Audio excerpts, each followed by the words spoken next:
La sortie de la société industrielle qui a dominé le 19e et le 20e siècle est une sorte de séisme au ralenti qui ébranle la France de multiples manières. Financiarisation, mondialisation, numérisation, basculement d'une société très hiérarchique vers une société d'individus où la confiance repose davantage sur les relations entre pairs que sur les institutions. Tous ces changements s'additionnent et créent une forme de confusion. C'est l'introduction de votre livre, Pierre Vels, La société hyper-industrielle. Alors Pierre Vels, ingénieur XPON, docteur en sociologie, urbaniste, enseignant et chercheur, vous avez été président de l'établissement public de Paris-Saclay de 2010 à 2015 et vous êtes l'auteur de nombreux ouvrages sur les territoires, la métropolisation, mais aussi sur la mutation de l'industrie avec en 2008 un livre important, Le nouveau monde industriel. Et aujourd'hui, vous êtes ici pour la société hyper-industrielle, le nouveau capitalisme productif. Alors, vous nous parlez de société hyper-industrielle au moment où tout le monde évoque la société de services et le monde post-industriel. Oui, alors j'utilise le mot hyper-industriel précisément pour contrer l'idée de société post-industrielle. Je pense que c'est une idée qui a fait beaucoup de mal parce qu'elle entre en phase avec un peu le dédain que manifeste une partie des élites françaises pour l'industrie. Oui, mais alors on dit sans arrêt aujourd'hui le poids de l'industrie se réduit dans le PIB. Alors oui, mais pour autant on n'est pas dans un. C'est toute mon idée, c'est pour autant on n'est pas dans un monde post-industriel pour différentes raisons. D'abord parce que certainement l'industrie manufacturière au sens un peu étroit du terme se réduit en particulier en termes d'emploi, principalement d'ailleurs en termes d'emploi, également en termes de valeur ajoutée, mais il faudrait en discuter parce qu'on a aussi une vision très étroite de ce que c'est que la valeur ajoutée manufacturière. Mais la réalité, c'est qu'on a aujourd'hui une imbrication entre industrie, services et, j'ajoute, le numérique venant accélérer cette imbrication qui fait qu'on ne peut plus raisonner comme si l'industrie était... on ne peut plus raisonner simplement sur les agrégats industriels. L'industrie a un fort contenu en services. Alors les services deviennent de plus en plus industrialisés parce qu'ils adoptent en fait les normes du monde industriel. De manière générale, la société adopte les normes du monde industriel. On a moins d'industrie stricto sensu, mais l'industrie est partout d'une certaine façon. Et puis surtout, à l'inverse, le monde manufacturier est en voie, on pourrait dire, de servicialisation. C'est pas très joli, mais enfin, l'industrie devient servicielle. Je crois que c'est vous d'ailleurs qui utilisez ça. D'une industrie servicielle. Oui, pourquoi? Parce qu'on voit bien qu'il s'agit aujourd'hui pas simplement de vendre des biens matériels, des biens physiques, mais de plus en plus des fonctionnalités, des usages. Et le numérique, évidemment, accélère ça très fortement, puisque le numérique, c'est précisément ce qui vous permet de remonter à cette source de valeur absolument majeure, qui sont les données sur les usages aujourd'hui des clients. Donc, vous voulez dire que dans les chaînes de valeur, on a une intrication très forte entre les industries, et entre ce qu'on appelait autrefois l'industrie manufacturière et les services, que les services sont eux-mêmes industrialisés, absolument. Ils suivent les mêmes process en quelque sorte, absolument. Et que la numérisation vient renforcer ce process. Exactement. Si on prend par exemple les exportations françaises, on dit à 75% des exportations françaises qui sont du manufacturier, mais là-dedans vous avez une part très importante, entre 30 et 40% selon les branches, de services incorporés. Puis vous avez les composants qui sont achetés.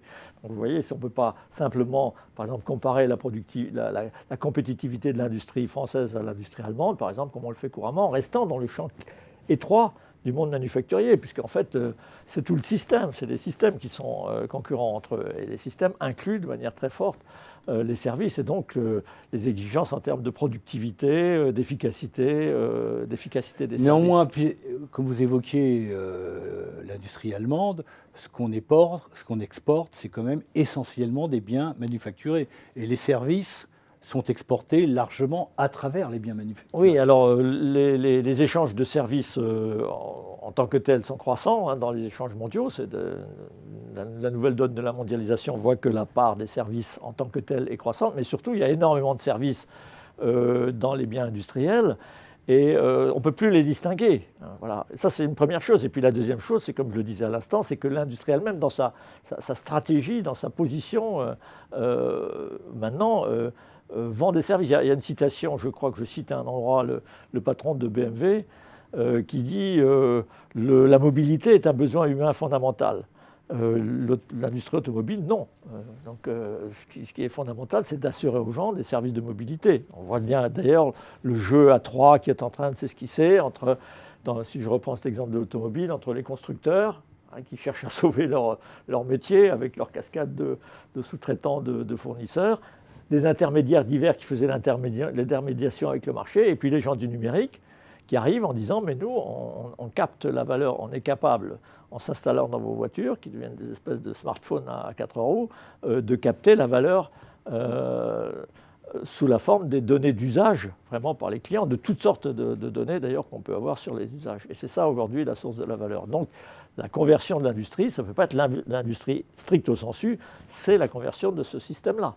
Alors l'un des phénomènes majeurs de ce basculement du monde industriel vers ce monde hyper-industriel que vous décrivez dans le livre, c'est le fait de la robotisation et de l'informatisation, plus que de la numérisation, en fait. Ouais. Est-ce que cette robotisation et cette informatisation, c'est une des grandes inquiétudes, va tuer l'emploi? Alors moi, personnellement, je pense que non, mais la première chose qu'il faut dire, c'est, je crois, on parle beaucoup des robots, de la substitution de machines à du travail humain. Bon, bien sûr, ça existe, mais la vraie nouveauté, c'est la connexion, c'est la connectivité. C'est que les robots communiquent entre eux, les robots communiquent avec les personnes, les entreprises communiquent entre elles. Tout communique. C'est la connectivité qui est le grand changement, plus que la robotisation au sens étroit du terme. Et d'ailleurs, ça accentue cet effet de système. C'est-à-dire que c'est finalement des systèmes industriels, des systèmes industrialo-serviciels, etc., qui sont en compétition les uns avec les autres. Alors, un des éléments centraux que vous présentez dans ce livre, dans ce monde de connectivité généralisée, c'est le rôle des plateformes. Oui, alors les plateformes, l'exemple type, c'est Amazon. Mais il y en a beaucoup d'autres, mais c'est Jeff Bezos qui est peut-être le premier à théoriser ça. C'est en économie, on appelle ça des marchés bifaces, c'est-à-dire c'est des systèmes semi-ouverts, des architectures en fait, qui permettent à la fois d'avoir des effets de réseau du côté de l'offre, c'est-à-dire Amazon vous met en contact avec une multitude quasiment indéfinie de fournisseurs potentiels, et en même temps des effets de réseau du côté de la demande, puisque vous êtes très nombreux, on est très nombreux à partager les services.